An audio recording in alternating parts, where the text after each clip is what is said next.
ഇതിവർ സാധാരണയായി പറയാറുള്ള കളവുകളിൽപ്പെട്ട പ്രസിദ്ധമായ കളവുകളിൽപ്പെട്ട കളവാണ്. സഹോദരങ്ങളെ, നിങ്ങൾ ചിന്തിക്കണം. ഞാൻ പറയുന്നില്ല സ്വഹാബത്തിന്റെ കാലത്ത് സഹോദരന്മാരെ ബഹുമാനപ്പെട്ട അഖീൽ ഇബ്നു അബീ ത്വാലിബ് റളിയല്ലാഹു അൻഹു, അലി റളിയല്ലാഹു അൻഹുവിന്റെ സഹോദരൻ അഖീൽ ഇബ്നു അബീ ത്വാലിബ് റളിയല്ലാഹു അൻഹു, നിങ്ങൾ ഓർക്കണം, ചരിത്രത്തിൽ കാണുന്നു സായിബ് ഇബ്നു യസീദ് റളിയല്ലാഹു അൻഹു അവരുടെ മകൻ യസീദ് റളിയല്ലാഹു അൻഹുവിൽ നിന്ന് ഉദ്ധരിക്കുന്നത് കാണാം. അവർ പറയുന്നു, ലമ്മാ ഹഫറ അഖീൽ ഇബ്നു അബീ ത്വാലിബ്, അഖീൽ ഇബ്നു അബീ ത്വാലിബ് റളിയല്ലാഹു അൻഹു കുഴിച്ചപ്പോൾ ഫീ ദാരിഹി, തന്റെ വീട്ടിൽ കുഴിച്ചപ്പോൾ ബിഗ്റൻ, ഒരു കിണർ കുഴിക്കാൻ വേണ്ടി അവര് മണ്ണിങ്ങനെ കുഴിക്കുകയായിരുന്നു. ആ ഭൂമിയിൽ ഇങ്ങനെ കുഴിച്ചപ്പോ വഖഅലാ ഹജരിൻ, ആ മൺവെട്ടി ഒരു കല്ലിൽ തടഞ്ഞു. കല്ലിൽ തടഞ്ഞപ്പോ ആ കല്ല് നോക്കിയപ്പോ അതിലുണ്ട് മങ്കൂഷിൻ മക്തൂബിൻ ഫീഹി ഖബറു ഉമ്മി ഹബീബത ബിൻതി സഖർ ബിൻ ഹർബിൻ.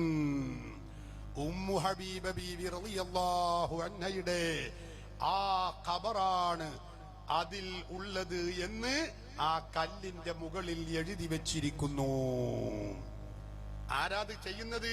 അഖീൽ ഇബ്നു അബീ ത്വാലിബ് റളിയല്ലാഹു അൻഹു, അലി റളിയല്ലാഹു അൻഹുവിന്റെ ആ സഹോദരന്മാരെ, നിങ്ങൾ ചിന്തിക്കണം. ഇത് കണ്ടപ്പോ മഹാനവറുകൾ ചെയ്തതെന്താണ്? ഫദഫന അഖീലുൻ അൽ ബിഗ്റ, ആ കുഴി കുത്താൻ വേണ്ടി, കിണറ് കുത്താൻ വേണ്ടി കുഴിച്ച ആ കുഴിയുണ്ടല്ലോ, ആ മണ്ണ് അവരങ്ങോട്ട് തന്നെ ഇടുന്നു. എന്നിട്ടോ ആ കുഴിയിൽ നിന്ന് എടുത്ത മണ്ണ് അതിലേക്ക് തന്നെ ഇട്ടു. കാരണം അത് ഉമ്മു ഹബീബ ബീവി റളിയല്ലാഹു അൻഹയുടെ ഖബറാണ്. സഹോദരങ്ങളെ, എന്തു ചെയ്തു എന്നറിയോ? എന്നിട്ട് മഹാനവറുകൾ അഖീൽ ഇബ്നു അബീ ത്വാലിബ് റളിയല്ലാഹു അൻഹു ചെയ്തതെന്താ? വബനാ അലൈഹി ബൈതൻ, ആ ഖബറിന്റെ മുകളിൽ ഒരു ജാറം നിർമ്മിക്കുന്നു. ചെയ്തതാരാ? ഷിയാക്കളാണോ? 3-ാം നൂറ്റാണ്ടിലാണോ? സ്വഹാബികളുടെ കൂട്ടത്തിൽ അലി റളിയല്ലാഹു അൻഹുവിന്റെ സഹോദരൻ അഖീൽ ഇബ്നു അബീ ത്വാലിബ് റളിയല്ലാഹു അൻഹു ചെയ്യുന്നു. ചരിത്രം സാക്ഷിയല്ലേ? ചരിത്രം നമുക്കറിയില്ലേ? പ്രാമാണിക പണ്ഡിതന്മാർ ഉദ്ധരിച്ചതല്ലേ? എന്നിട്ട് കഥയില്ലാതെ മൗലവി പറയാ ഷിയാക്കളാണ് ഇതാദ്യം ചെയ്തത്. സഹോദരന്മാരെ, ഇസ്ലാമിന്റെ പ്രമാണം അറിയാത്തത് കൊണ്ടാണ് അവരിത് പറയുന്നത്. ഇസ്ലാമിക ചരിത്രം എടുത്തു പരതിയാൽ പൂർവീകരുടെ ജാറങ്ങൾ എത്രയാണ് കിതാബുകളിൽ എഴുതി വെച്ചിട്ടുള്ളത്. മഹാനായ ഇമാം നവവി റഹിമഹുല്ലാ തന്റെ തഹ്ദീബുൽ അസ്മാഇ വൽ ലുഗാത്ത് എന്ന ഗ്രന്ഥത്തിൽ പറയുന്നത് കാണാ, നബിയുല്ലാഹി ശുഐബ് അലൈഹി സ്വലാത്തു വസ്സലാമിന്റെ ഖബറിനെ കുറിച്ച്, ജാറത്തെ കുറിച്ച് പറയുന്നു. ഖബർ ശുഐബ് അലൈഹിസ്സലാം ഫീ ഹിത്വീൻ വഹിയ ഖറിയത്തുൻ ബിസാഹിരി ശാമി, ഷാമിന്റെ കടൽ തീരത്തുള്ള ആ ഒരു ഗ്രാമമാണ്.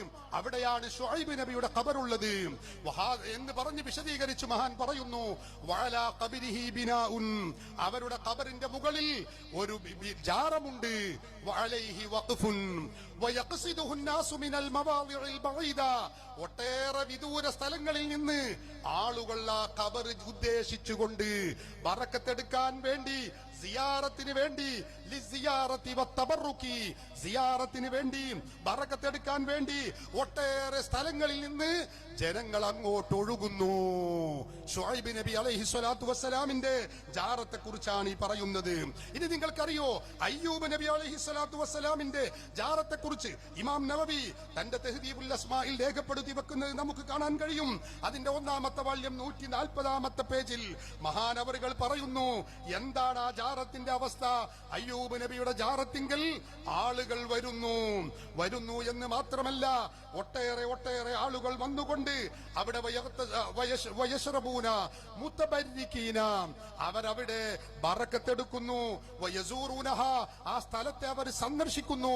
വയൽതഖിദൂന ബറകത തിൽകൽ മവാദിഇ കുല്ലിഹാ, ആ സ്ഥലങ്ങളുടെ ബറക്കത്തിനെ അവർ വിശ്വസിക്കുന്നു.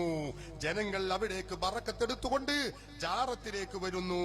ഇനി നിങ്ങൾ നോക്ക്, നബി സല്ലല്ലാഹു അലൈഹി വസല്ലമ തങ്ങളുടെ പ്രിയപ്പെട്ട പുത്രൻ അതാ ഇബ്രാഹിം എന്ന് പറയുന്ന കുഞ്ഞു കുട്ടി ചെറുപ്പത്തിൽ തന്നെ അള്ളാഹുവിന്റെ റസൂലുമായി വിട പറഞ്ഞിട്ടുള്ള കുട്ടിയാണ് ഇബ്രാഹിം എന്ന കുട്ടി. അവരെ കുറിച്ച് ഇതാ ഇമാം നവവി രേഖപ്പെടുത്തി വെക്കുന്നു, വദുഫിന ബിൽ ബഖീഇ, അവരുടെ ജന്നത്തുൽ ബഖീയിലാണ് മറവ് ചെയ്യപ്പെട്ടിട്ടുള്ളത്. വഖബറുഹു മശ്ഹൂറുൻ, അവരുടെ ഖബർ വിശ്രുതമാണ്. അലൈഹി ഖുബ്ബ, അതിന്റെ മുകളിൽ വലിയ ഖുബ്ബയുണ്ട്. ഇബ്രാഹിം എന്ന കുട്ടിയുടെ ഖബറിന്റെ മുകളിൽ വലിയ ഖുബ്ബയുണ്ട്. നോക്കൂ നിങ്ങൾ, ഇനി അഖീൽ ഇബ്നു അബീ ത്വാലിബ് റളിയല്ലാഹു അൻഹുവിന്റെ ഖബർ, ആ ഖബറിനെ കുറിച്ച് ഇമാം നവവി രേഖപ്പെടുത്തി വെക്കുന്നു, തന്റെ തഹ്ദീബുൽ അസ്മായിൽ രേഖപ്പെടുത്തി വെക്കുന്നു, വദുഫിന ബിൽ ബഖീഇ, അവരെ ജന്നത്തുൽ ബഖീയിലാണ് മറവ് ചെയ്യപ്പെട്ടത്. വഖബറുഹു മശ്ഹൂറുൻ, അവരുടെ ഖബർ വിശ്രുതമാണ്. അലൈഹി ഖുബ്ബത്തുൻ, അതിന്റെ മുകളിൽ ഒരു ഖുബ്ബയുണ്ട്. എത്ര കിതാബുകൾ നോക്കൂ നിങ്ങൾ. ഉസ്മാൻ ഇബ്നു അഫ്ഫാൻ റളിയല്ലാഹു അൻഹുവിന്റെ ഖബറിനെ കുറിച്ച് ഹാഫിദ് ഇബ്നു കസീർ അൽ ബിദായ വന്നിഹായയിൽ രേഖപ്പെടുത്തി വെച്ചു. കണ്ടോ, വഖദ് ബുനിയ അലൈഹി സമാന ബനി ഉമയ്യ ഖുബ്ബത്തുൻ അളീമത്തുൻ വഹിയ ബാഖിയത്തുൻ ഇലൽ യൗം. ഉസ്മാൻ ഇബ്നു അഫ്ഫാൻ റളിയല്ലാഹു അൻഹുവിന്റെ കാലഘട്ടത്തിൽ അവരുടെ ഖബറിന്റെ മുകളിൽ അതാ അവർ വഫാത്തായതിന്റെ ശേഷം ബനൂ ഉമയ്യത്തിന്റെ കാലഘട്ടത്തിൽ വലിയ ഒരു ഖുബ്ബ നിർമ്മിക്കപ്പെട്ടിട്ടുണ്ട്. വഹിയ ബാഖിയത്തുൻ ഇലൽ യൗം. ഇമാം ഹാഫിദ് ഇബ്നു കസീർ പറയാണ്, ഞങ്ങളുടെ ഈ കാലഘട്ടം വരേക്കും അത് നിലനിൽക്കുന്നുണ്ട്. ഇമാം നവവി തന്റെ ശർഹുൽ മുഹദ്ദബിന്റെ ഒന്നാമത്തെ വാല്യം ഇതാ 396 പേജിൽ പറയുന്നു, മഹാനായ ഇമാം ഷാഫിഈ റളിയല്ലാഹു അൻഹുവിനെ കുറിച്ച് പറയുകയാണ്. വഖബറുഹു, ഇമാം ഷാഫിഈ റളിയല്ലാഹു അൻഹുവിന്റെ ഖബർ ബിമിസ്ര, മിസ്റിലാണ്. അലൈഹി മിനൽ ജലാലത്തി വലഹു മിനൽ ഇഹ്തിറാമി മാ ഹുവ ലായിഖും ബിമൻസിബി ദാലികൽ ഇമാം. ഇമാം ഷാഫിയുടെ വൈജ്ഞാനികമായ ആ മഹത്തായ അവരുടെ സ്ഥാനത്തോട് യോജിക്കുന്ന വിധത്തിൽ അവരുടെ ഖബറിന്റെ മുകളിൽ പ്രിയപ്പെട്ടവരെ ബഹുമാനത്തെ കുറിക്കുന്ന ജാറമുണ്ട്. ഇമാം നവവി റഹിമഹുല്ല രേഖപ്പെടുത്തി വെക്കുന്നു, ഇത് ശിർക്കാണ് എന്നല്ല പറയുന്നത്, ഇത് കുഫ്റാണ് എന്നല്ല. അവരൊക്കെ പൂർവീക മഹാത്മാക്കളുടെ ഖബറുകൾക്ക് മുകളിൽ ജാറമുണ്ടെന്നാണ് എഴുതി വെച്ചിട്ടുള്ളത്. 100 പറയാൻ നമുക്ക് സാധിക്കും. പ്രിയപ്പെട്ടവരെ, നിങ്ങൾ നോക്ക്, ലോകത്തിന്റെ നാനാഭാഗങ്ങളിലേക്ക് എടുത്ത് പരിശോധിച്ച് നോക്കിയാൽ അവിടെ നമുക്ക് കാണാം, അവിടെയൊക്കെ ഇന്ന് യഥേഷ്ടം ജാറങ്ങളുണ്ട്, ഖബറുകളുണ്ട്. ഞാനൊരു ഓട്ടപ്രദക്ഷിണം നടത്തുകയാണ്. ചോദ്യകർത്താക്കൾ അവിടെ വന്നതുകൊണ്ട് ഞാനിതാ വളരെ പെട്ടെന്ന് അവസാനിപ്പിക്കുന്നു. കേട്ടോളൂ, ബഹുമാനപ്പെട്ട മഹാത്മാക്കളായ ആളുകൾ കണ്ടോ, ശുഐബ് നബി അലൈഹി സ്വലാത്തു വസ്സലാമിന്റെ ആ ഖബറാണ്, ജാറമാണ് അവിടെ കാണുന്നത്. അത് ജോർദാനിലാണ്, നമുക്ക് ഇന്നും കാണാൻ കഴിയും. പ്രിയപ്പെട്ട സഹോദരന്മാരെ, അതുപോലെ ഒട്ടേറെ മഹാനായ അയ്യൂബ് നബി അലൈഹി സ്വലാത്തു വസ്സലാമിന്റെ ഖബറാണ് നിങ്ങൾ കാണുന്നത്. അയ്യൂബ് നബിയുടെ ജാറം, വേഗം അത് ഇബ്രാഹിം നബി അലൈഹി സ്വലാത്തു വസ്സലാമിന്റെ ജാറമാണ്. അതുപോലെ തന്നെ അവരുടെ മകൻ ഇസ്ഹാഖ് നബി, ബീബി റഫഖത്ത് റളിയല്ലാഹു അൻഹ, അവരുടെ ജാറമാണത്. മൂസാ നബി അലൈഹി സ്വലാത്തു വസ്സലാമിന്റെ ജാറമാണത്. ഫലസ്തീനിലാണ്. ഞാൻ ആ ജാറത്ത് ഇങ്ങനെ പോയിരുന്നു നോക്കിയപ്പോ അത്ഭുതപ്പെട്ടു പോയി. എന്നെക്കാളും ഉയരമുള്ള വലിയ ഒരു ജാറം, അത് മാത്രമല്ല അവിടെ ഒരു നേർച്ചപ്പെട്ടി ഇരിക്കുന്നുണ്ട്. അതാണ് എന്നെ ഏറെ ആകർഷിച്ചത്. അവിടെ എഴുതി വെച്ചിട്ടുണ്ട്, എന്താ, സുന്ദൂഖു മഖാമിൻ നബി മൂസാ അലൈഹിസ്സലാം. മൂസാ നബിയുടെ ഖബറിന്റെ അടുത്തുള്ള പെട്ടി, നമ്മളെ നാട്ടിൽ പറയുന്ന നേർച്ചപ്പെട്ടി, ആ പെട്ടി വരെ അവിടെ നമുക്കത് കാണാൻ കഴിയും. ഇതൊക്കെ ഇന്നും നമുക്ക് കാണാൻ കഴിയുന്ന യാഥാർത്ഥ്യങ്ങളാണ്. ലോകത്തെല്ലായിടത്തുണ്ട്. പോട്ടെ, വേഗം പോട്ടെ, സമയമില്ല. സഹോദരന്മാരെ, ഇനി അങ്ങനെ ഒരുപാട് കണ്ടോ, ദാനിയാൽ നബി അലൈഹി സ്വലാത്തു വസ്സലാമിന്റെ മഖാമും ജാറവുമാണ് നമുക്ക് കാണാൻ കഴിയുന്നത്.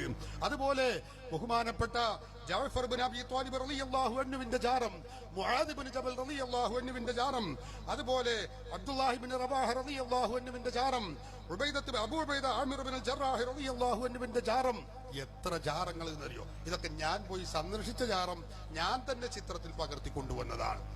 100 പറയാൻ കഴിയും, സമയമില്ലാത്തത് കൊണ്ടാണ്.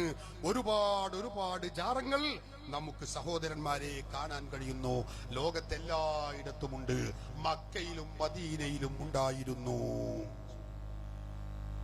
അത് പൊളിച്ചത്, അത് ഇന്ന് നോക്കിയാൽ കാണുന്നില്ല. അത് പൊളിച്ചത് ആരാണ്? റഹ്മത്തുള്ള സഖാഫിയുടെ ആമുഖ ഭാഷണത്തിൽ നമ്മളത് കേട്ടതാണ്, കണ്ടതാണ്. മാത്രവുമല്ല അവരുടെ നേതാവായ ഉസ്മാനുൻ നജ്ദി എഴുതിയ ഗ്രന്ഥമാണിത്, ഉൻവാനുൽ മജ്ദ്. ഈ ഗ്രന്ഥത്തിൽ അത് രേഖപ്പെടുത്തി വെച്ചിട്ടുമുണ്ട്. അവരാണ്, ഞങ്ങളാണ് അവിടെയുള്ള മക്കത്തും മദീനമുള്ള സകല ജാറങ്ങളും പൊളിച്ചത് ഞങ്ങളാണ്. കണ്ടോ, വഹദമൽ മുസ്ലിമൂന ജമീഉൽ ഖിബാബി വൽ മശാഹിദി അല്ലതി ബുനിയത് അലൽ ഖുബൂരി വഗൈരിഹാ. ഖബറുകൾക്ക് മീതെയും അല്ലാത്ത സ്ഥലത്തുമുള്ള സകല ഖുബ്ബകളും പൊളിച്ചു. മിൻ ജമീഉൽ മവാളി ശിർക്കിയ, ശിർക്കിന്റെ കേന്ദ്രങ്ങളിൽ. അങ്ങനെയുള്ള അവർ പറയുന്നത് ഫി അഖാസിൽ അഖ്താരി മിനൽ ഹറമൈനി, മക്കത്തും മദീനത്തുള്ള ജാറം, വൽ യമനി വതിഹാമത വഉമാന വൽ ഹുസ വനജ്ദ് വഗൈരി ദാലിക, എല്ലാ സ്ഥലത്തുമുള്ള ജാറങ്ങൾ പൊളിച്ചത് അവരാണ് എന്ന് അവർ തന്നെ വ്യക്തമായി രേഖപ്പെടുത്തി വെക്കുന്നു. പ്രിയപ്പെട്ട സഹോദരങ്ങളെ, അതുകൊണ്ടാണ് നമ്മൾ ഇന്ന് അവിടങ്ങളിൽ ജാറം കാണാതിരിക്കാനുള്ള കാരണം എന്നുകൂടി നിങ്ങൾ മനസ്സിലാക്കണം. മഖ്ബറയിൽ ചെന്നാൽ പിന്നീട് നമ്മൾ ചെയ്യുന്ന ഒരു പുണ്യകർമ്മമാണ്